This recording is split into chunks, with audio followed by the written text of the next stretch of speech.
அனைவருக்கும் வணக்கம். நான் ஜோதிடர் தமிழரசன் பேசுகிறேன். இந்த சேனல் ஃபஸ்ட் டைம் பார்க்குறவங்களா இருந்தீங்கன்னா சப்ஸ்கிரைப் பண்ணிக்கோங்க, பெல் பட்டனை கிளிக் பண்ணிக்கோங்க, ஆளுங்கிற ஆப்ஷன் இருக்கும் செலக்ட் பண்ணிக்கோங்க. அப்போ தான் நாங்கள் போடுற வீடியோஸ் எல்லாமே உங்களுக்கு நோட்டிஃபிகேஷனாக வரும். இன்றைக்கி நம்ம இந்த பதிவில் பார்க்க போகிற தலைப்பு, நல்ல வாழ்க்கை துணை யாருக்கு? நல்ல வாழ்க்கை துணை யாருக்கு அமையும், யாருக்கு பார்த்திங்கன்னா நல்ல வாழ்க்கை துணை அமையாது, இந்த மாதிரி விஷயங்களெல்லாம் இந்த வீடியோவில் நம்ம பார்க்க போகிறோம். சரிங்களா? எல்லாத்துக்கும் பார்த்திங்கன்னா ஒரு நல்ல வாழ்க்கை துணைங்கிறது அமைஞ்சிறது கிடையாது.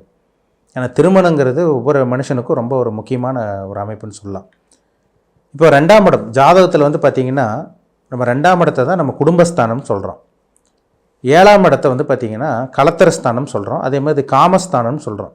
இந்த செக்ஸை குறிக்கிற இடம் இந்த 7ஆம் இடம் தான். காமத்தை குறிக்கிற இடம் 7ஆம் இடம் தான். திருமண வாழ்க்கை, இல்லற வாழ்க்கை குறிக்கிற இடமெல்லாம் இந்த 7ஆம் இடம் தான். இப்போ இந்த 2ஆம் இடமும் பார்த்திங்கன்னா ரொம்ப ரொம்ப ரொம்ப நல்லா இருக்கணும். எந்த ஒரு ஜாதகராக இருந்தாலும் சரிங்க, அது 2ஆம் இடம் கெடவே கூடாதுங்க. இது ஆணுக்கும் சரி பெண்ணுக்கும் சரி. இப்போ இது ஆணோட ஜாதகமாக இருந்தாலும் சரி, பெண்ணோட ஜாதகமாக இருந்தாலும் சரி, லக்னத்துக்கு 2ஆம் இடம், இந்த 2ஆம் இடத்துக்கு அதிபதி பார்த்திங்கன்னா கெடாமல் இருக்கணும். ஏன்னா 2ஆம் இடங்கிறது குடும்பம். இப்போ 2ஆம் அதிபதி, இப்போ மேஷ லக்னத்துக்கு பார்த்திங்கன்னா 2ஆம் அதிபதி சுக்கிரனாக வருவார். இப்போ 2ஆம் அதிபதி சுக்கிரனாக இருந்து 7ஆம் அதிபதியாக ஒரு சுக்கிரனாக வந்துடுவார். இப்போ 2ஆம் அதிபதி சுக்கிரன் 2லேயே இருக்கலாம், இல்லை 7ஆம் அதிபதி சுக்கிரன் 7ஆம் இடத்துல கூட இருக்கலாம். அப்படி இருந்தால் கூட அவங்களுக்கு நல்ல ஒரு திருமண வாழ்க்கை அவங்களுக்கு அமைஞ்சிருது. ஏன்னா 2ஆம் இடங்கிறது குடும்பத்தை குறிக்கிற இடம், 7ஆம் இடங்கிறது திருமண இல்லற வாழ்க்கை குறிக்கிற இடம் இந்த 7ஆம் இடம் தான். அப்போ இந்த இடத்துக்கு அதிபதி எல்லாம் நல்லா இருந்தால் தான் அவங்களுக்கு ஒரு இனிக்க நல்ல ஒரு திருமண வாழ்க்கை, நல்ல ஒரு தாம்பத்திய வாழ்க்கை, நல்ல ஒரு லைஃப் அவங்களால வாழ முடியும். ஒரு சில பேருக்கெல்லாம் பாருங்கள், 2ஆம் இடம் நல்லா இருக்காது, 7ஆம் இடம் நல்லா இருக்காது, 7ஆம் அதிபதி கெட்டு போயிருப்பார், சுக்கிரனும் கெட்டு போயிருப்பார். ஒன்றா அவங்களுக்கு திருமணம் நடக்காமையே இருந்துடும். இல்லை திருமணம் நடந்தால் கூட அவங்க நல்ல ஒரு வாழ்க்கையை அனுபவிக்க முடியாது. வாழ்க்கையே போராட்டம். கணவன் மனைவி பிரச்சனை இருக்கவங்களுக்குலாம் பாருங்கள், 2ஆம் இடத்துல பாவகிரகம் சம்மந்தப்பட்டிருக்கும், 7ஆம் அதிபதி கெட்டு போயிருப்பார். அப்படி இருக்கவங்களுக்கு திருமண வாழ்க்கை நரகமாக இருக்கும். ஒரு நல்ல ஒரு வாழ்க்கை அவங்களுக்கு அமையாதுங்க. இதெல்லாம் நம்ம பார்த்தாலே தெளிவாக சொல்ல முடியும். இப்போ பாருங்கள், ஒரு சில பேர்த்துக்கெல்லாம் பாருங்கள் ரிஷப லக்னத்தில் பிறந்திருப்பாங்க. ரிஷப லக்னத்தில் பிறந்து அவங்களுக்கு 7ஆம் அதிபதி யார் வருவார் பார்த்திங்கன்னா உங்களுக்கு செவ்வாயாக வருவார்.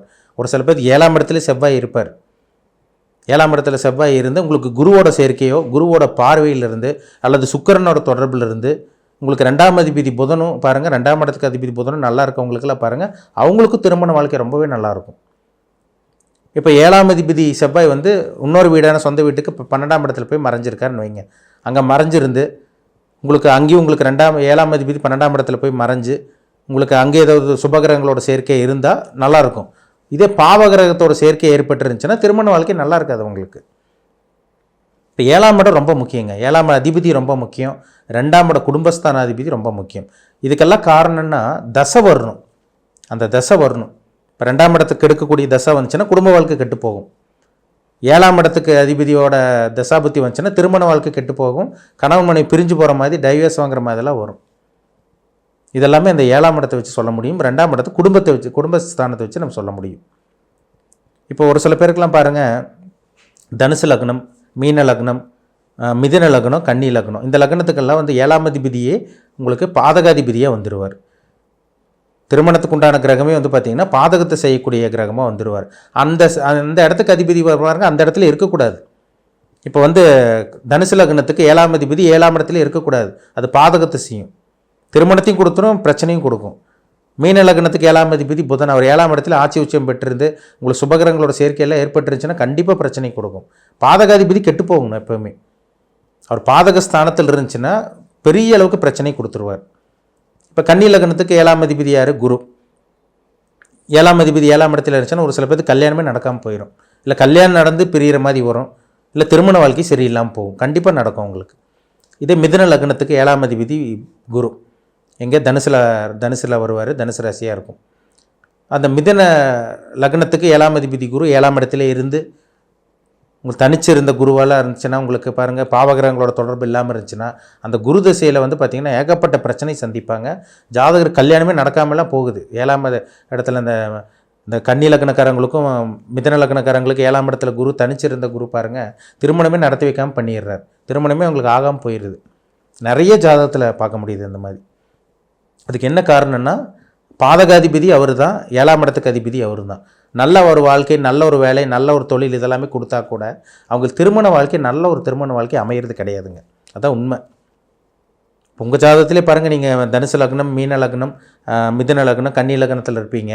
உங்களுக்கு 7ஆம் அதிபதி வந்து பார்த்திங்கன்னா ஓரளவுக்கு கெட்டு போயிருந்தால் தான் அந்த திருமண வாழ்க்கை ஓரளவுக்கு நல்லாயிருக்கும். ஏன்னா இந்த 4 லக்னங்களுக்கு, இந்த கேந்திர லக்னங்களுக்கு வந்து 7ஆம் அதிபதி மறைமுகமாக கெட்டு போகணும். கெட்டு போனால் தான் திருமண வாழ்க்கை ஓரளவுக்கு நல்லாயிருக்கும். மற்ற லக்னங்களுக்கெல்லாம் பார்த்திங்கன்னா நேரடியாக உங்களுக்கு 7ஆம் அதிபதி வலுவாக இருந்தால் தான் உங்களுக்கு நல்ல ஒரு திருமண வாழ்க்கை அவங்களுக்கு அமையுது. இதே கடக லக்னக்காரங்களுக்கு பாருங்கள், இதே கடக லக்னம், சிம்ம லக்னத்துக்கு சொல்லலாம். கடக லக்னத்துக்கு 7ஆம் அதிபதி சனி. இப்போ 7ஆம் அதிபதி சனி 7லேயே இருந்து உங்களுக்கு பாவகரங்களோட சம்மந்தப்பட்டுருச்சுன்னா 7ஆம் அதிபதி 7ல் இருக்கிறது தப்பு தான் கடக லக்னத்துக்கு. சிம்ம லக்னத்துக்கு அதே தான். 7ஆம் அதிபதி சனி 7லேயே இருக்கக்கூடாது. அவர் மறைமுகமாக பலவீனமாகணும், இல்லை சுபகிரகங்களோட தொடர்பில் இருக்கணும். அப்படி இருந்தால் தான் திருமண வாழ்க்கை நல்லாயிருக்கும். மேக்சிமம் கடக லக்னக்காரங்களுக்கும் சிம்ம லக்னக்காரங்களுக்கும் திருமண வாழ்க்கை நல்லா இருக்கிறது கிடையாது. அது சனியோ இருக்கிற இடத்த பொறுத்து. இப்போ கடக லக்னத்துக்கு வந்து பார்த்திங்கன்னா 7ஆம் அதிபதி சனி, அவர் வந்து பார்த்திங்கன்னா உங்களுக்கு 11ஆம் இடத்துல இருக்கலாம், ரிஷபத்தில் இருக்கலாம், இல்லை 7ஆம் அதிபதி சனி 9ஆம் இடத்துல கூட இருக்கலாம், தப்பு கிடையாது. ஆனால் 7ஆம் அதிபதி 7ஆம் இடத்துல இருக்கக்கூடாது, 8ஆம் இடத்துக்கு போகவே கூடாது. கடக லக்னக்காரங்களுக்கு 8ல் சனி இருக்கவங்களுக்கெல்லாம் பாருங்கள் திருமண வாழ்க்கை நல்லா இருக்காது, பிரிஞ்சு போகிற மாதிரி சூழ்நிலை ஏற்பட்டுரும். சிம்ம லக்னக்காரங்களுக்கு 7ஆம் அதிபதி சனி, அவர் வந்து 3ஆம் இடத்துல உச்சம் பெற்றிருக்கலாம். மறைஞ்சு சனி உச்சம் பெறுறது ரொம்ப நல்லது. மறைமுகமாக பலமாக இருக்கணும். மறைமுகமாக வந்து பார்த்திங்கன்னா சனி நல்ல ஒரு அமைப்பில் இருந்தால் கடக சிம்ம லக்னக்காரங்களுக்கு நல்லா தான் இருக்கும். மேக்சிமம் வந்து பார்த்திங்கன்னா கடக சிம்ம லக்னக்காரங்களுக்கு குடும்ப வாழ்க்கையில் பிரச்சனை, திருமண வாழ்க்கையில் பிரச்சனை இதெல்லாம் கொடுக்க தாங்க செய்யுது. மறைமுகமாக சனி பலமாக இருந்து நல்ல ஒரு ஸ்தானத்தில் இருந்தாருன்னா திருமண வாழ்க்கை ரொம்பவே நல்லாயிருக்கும் அவங்களுக்கு. அதில் டவுட்டே வேண்டாம். இப்போ ஒவ்வொரு தனிப்பட்ட ஜாதகத்துலையும், தனி மனிதனுடைய ஜாதகத்தில் இந்த 7ஆம் இடங்கிறது ரொம்ப முக்கியம். 7ஆம் இடம் முக்கியம், 7ஆம் அதிபதி முக்கியம். 7ஆம் இடத்துல பாவகிரகங்கள் இருக்கக்கூடாது, 7ஆம் அதிபதி நல்லா இருக்கணும். 2ஆம் இடத்துக்கு அதிபதி, ஏன்னா 2ஆம் இடங்கிறது குடும்பம். அந்த குடும்ப வாழ்க்கை எப்படி இருக்கிறது 2ஆம் இடத்தை வச்சு சொல்கிறோம். 7ஆம் இடங்கிறது திருமண வாழ்க்கை, காமஸ்தானம், கலத்தரஸ்தானம். அந்த இடத்த வச்சு, இந்த 2 7ஆம் இடத்தை வச்சு தாங்க ஒரு மனுஷனோட திருமண வாழ்க்கை, இல்லற வாழ்க்கை, தாம்பத்திய வாழ்க்கை இதெல்லாம் எப்படி இருக்குதுன்னு நம்ம பரிபூர்ணமாக முழுசாக சொல்ல முடியும். அப்போ எந்த ஒரு லக்னமாக இருந்தாலும் சரி, மேஷ லக்னமாக இருந்தாலும் சரி, கடக லக்னமாக இருந்தாலும் சரி, கன்னி சிம்ம லக்னக்காரங்களாக இருந்தாலும் சரி, எந்த லக்னமாக, துலாம் லக்னம், மீன லக்னம், தனுசு லக்னம், எந்த லக்னமாக இருந்தாலுமே அந்த 7ஆம் இடத்துக்கு அதிபதி வந்து பார்த்திங்கன்னா பலவீனம் அடையாமல், சுத்தமாக கெட்டு போகாமல், ஒரு சுபகிரகங்களோட சேர்க்கை ஏற்பட்டு நீச்சமாக இருந்தால் கூட உங்களுக்கு வந்து நல்ல ஒரு அமைப்பில் இருந்தால் திருமண வாழ்க்கை நல்லாயிருக்கும்.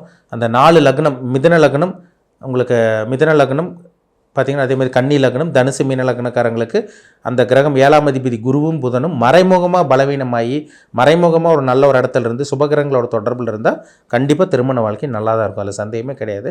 7ஆம் அதிபதி 7ஆம் இடத்துல இருக்கக்கூடாது அந்த 4 லக்னக்காரங்களுக்கும். அதுதான் ரொம்ப முக்கியம். சரிங்களா? நான் பாதகாதிபதி அவர் தான், திருமணத்தை செய்யக்கூடிய கிரகம் அவர் தான், பாதகத்தை பிரச்சனை கொடுக்கக்கூடிய கிரகமும் அவரே தான்.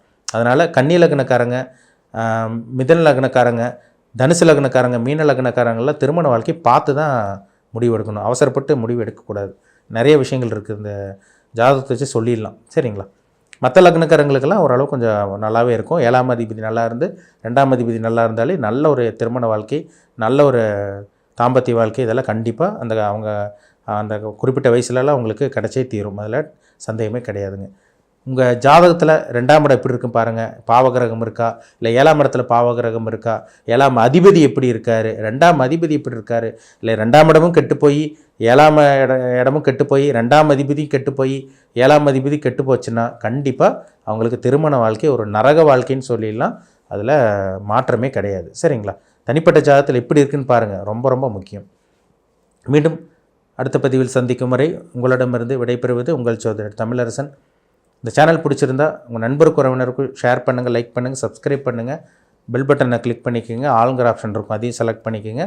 அப்போ தான் நாங்கள் போடுற பதிவுகள் எல்லாமே உங்களை வந்து சேரும். நன்றி, வணக்கம்.